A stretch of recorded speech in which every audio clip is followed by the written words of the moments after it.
Are you awake? I thought I heard you get up. Yeah, I'm awake. Sorry, I just can't sleep. Are you thinking about him? Yeah, a bit. Usually get back to sleep, my love. I'm fine. No, it's okay. What else is on your mind?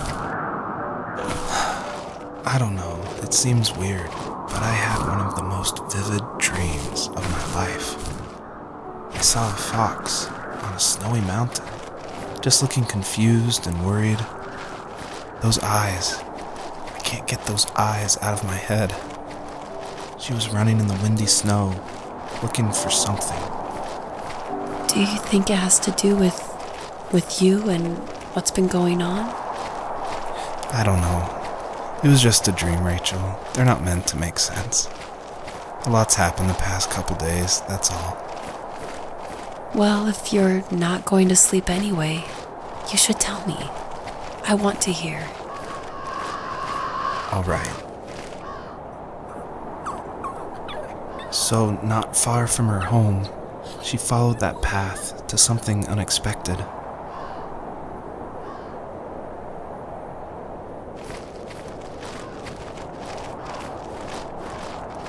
She couldn't stay, though. She had to find her other 2 children. So she took that path. She followed it towards something ancient. Something with answers.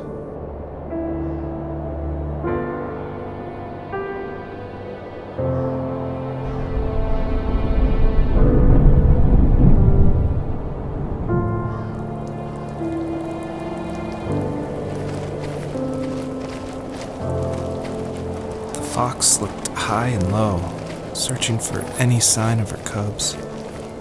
Points of light showed the way to this ancient tree. It was as if each one had a story to tell, all their own. The land was trying to tell my story, too. I felt like I was right behind her the whole time.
Did for a living?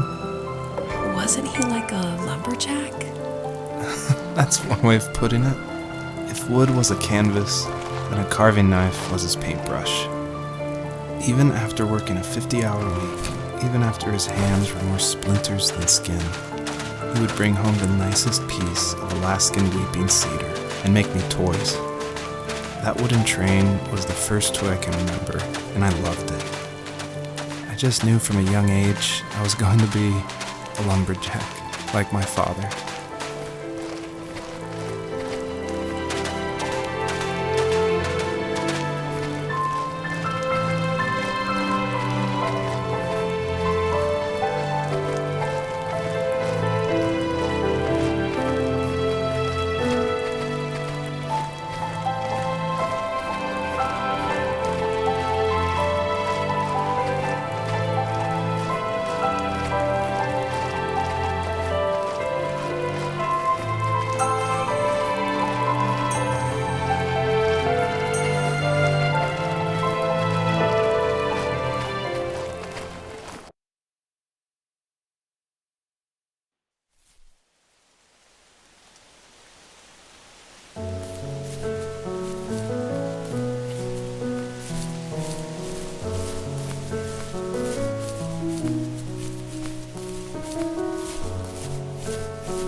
My teenage years were full of sketching, angst, and trouble. I wasn't popular or unpopular. Maybe just forgettable.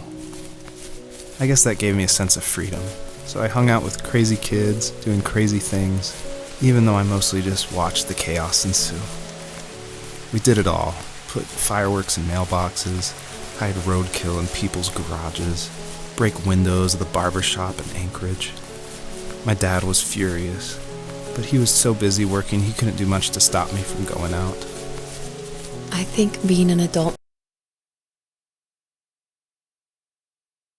means there's no one to stop you making hard decisions. He had to make a living, and he couldn't be in two places at once. Yeah, I realize that now. But at the time, I was sure he was more interested in growing his business than what was going on with me. He was working another late night, and my friends were over, saying how bored they were and how they had come all the way out to my house for nothing. One of them mentioned how that old, ugly beyond belief truck was still in the garage, and how we should take it for a spin. I was only 15, so I kind of fought it for a while. The next thing I knew, we were careening around the mountain path, rocks spitting onto the sides of the cliff, while my dad's cringeworthy bluegrass blared out the speakers. I drove while my friends were in the back of that yellow and purple truck, throwing beer bottles and trash at anything remotely interesting. Felt like I was soaring in the air with borrowed wings.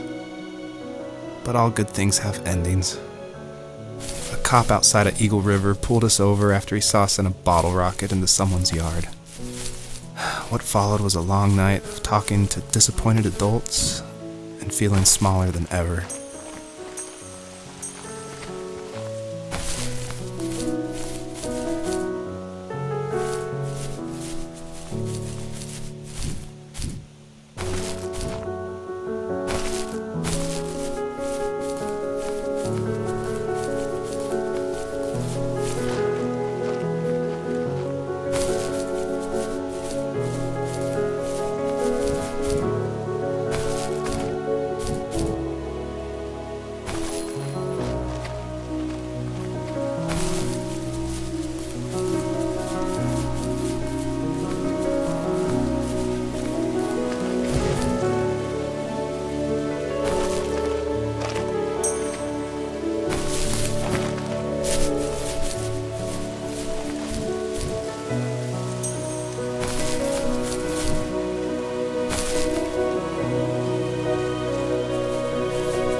After he drove me home from the police station, I blew up at him, saying how I never wanted to be like him, how I was gonna be someone and leave that hick icebox for good.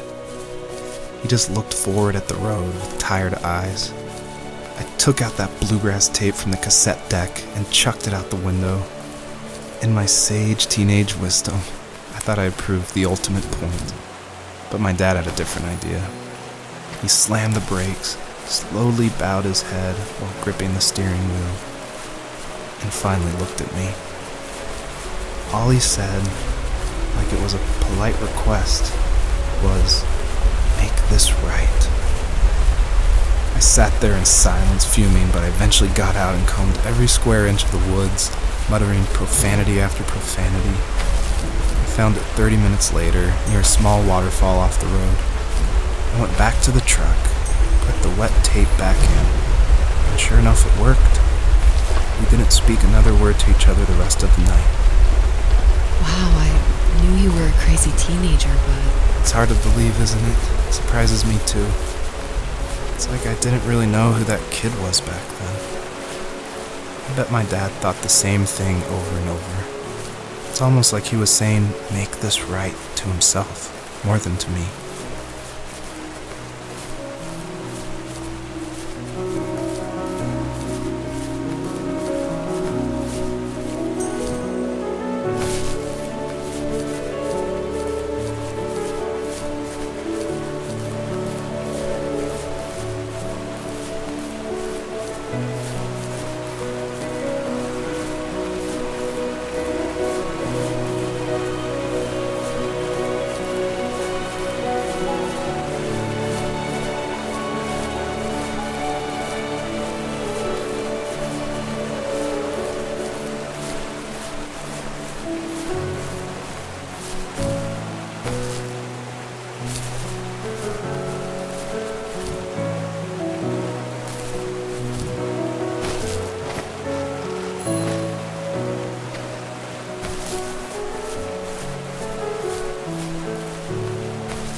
my friends would laugh about that night and talk about how crazy it was, and I laughed along, pretending it didn't bother me. But it did. I imagined my friends growing old in the bush, unable to find that thrill in those godforsaken ice fields. It's like those mountains were a literal wall, keeping me from leaving, where all I would have to look forward to are lumber yards and evening beers. I had to climb over. That was my only goal for a long time.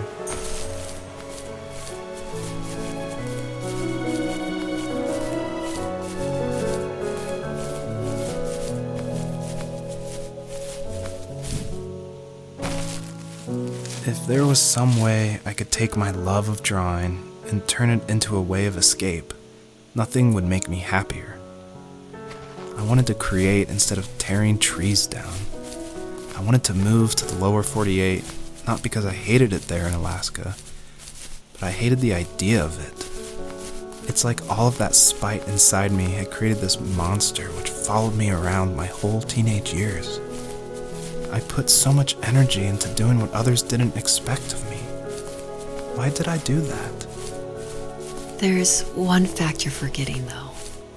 If you didn't have that fire in you, we probably would have never met. You're absolutely right. Maybe the destination is all that matters in the end.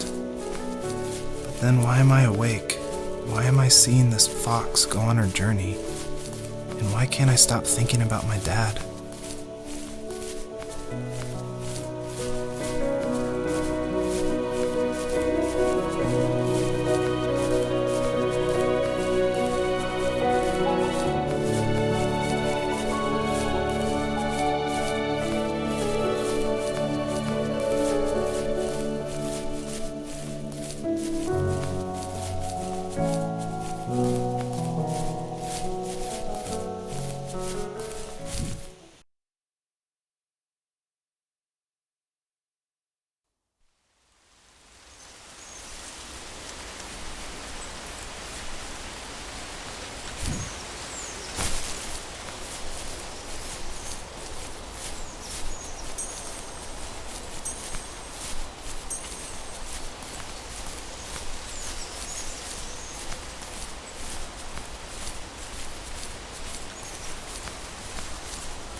Even at my most distant, at the times when I detested him the most, he kept reaching out.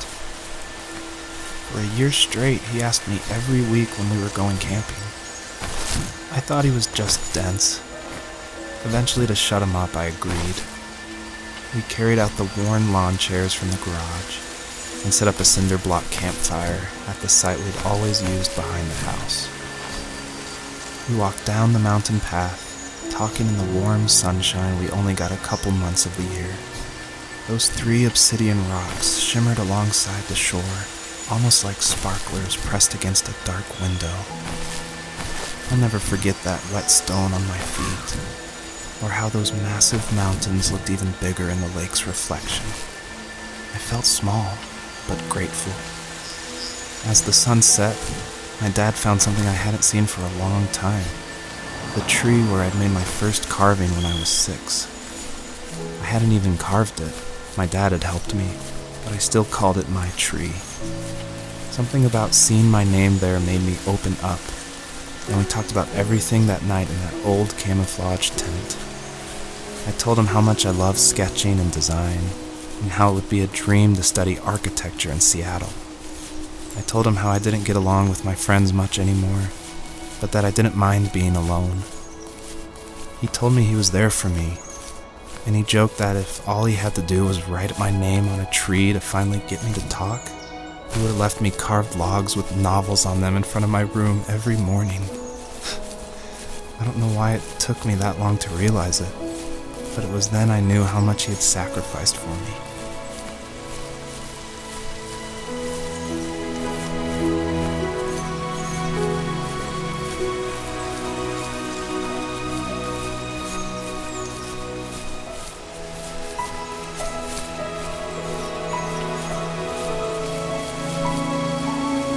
My dad built a lot of stuff in his free time. If he wasn't watching fly fishing or reading Tom Clancy novels, he was carving something. He made tons of birdhouses. Not that he was into bird watching, but I think he really missed working and adding on to the home. If he couldn't afford the time to build onto our own house, he would have to settle with watching birds move into their little homes. We kept an old mattress in the bed of that ugly yellow truck, so we would drive it deep into the woods and then watch the birds fly into their houses while the sun set. Usually it was accompanied by venison jerky or cold Coke, but not a lot of talking, which is how we both liked it.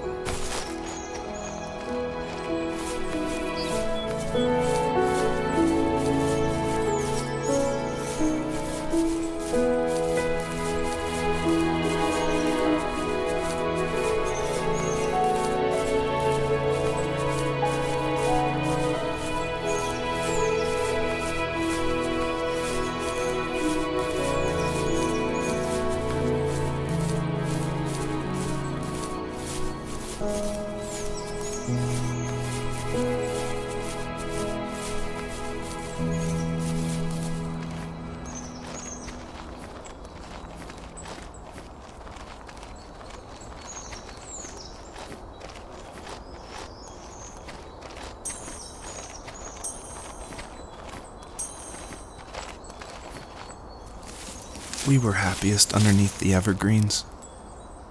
We decided it was time to finally map out the hundreds of acres we lived on just to pass the time during the summer. He was only free in the evenings, so I would spend the day wasting time on dial-up internet and sketching, and then we would rush into the woods, pen and map in hand, before evening fell. Sometimes the aurora borealis would cast a cold green glow on the mountainside, and we would finish our route underneath a twilight sky. Sometimes I was lonely during those summer days, but there was comfort in the routine. A lot of teenagers aren't looking for the daily grind, though. There's nothing wrong with wanting to get out, to leave your childhood home. You wanted to progress, to make something of yourself. Yeah, you're right. That house. I'm sure it's the same as how I left it. But then why does it feel so different? I doubt you're the only adult to have looked back and asked that question.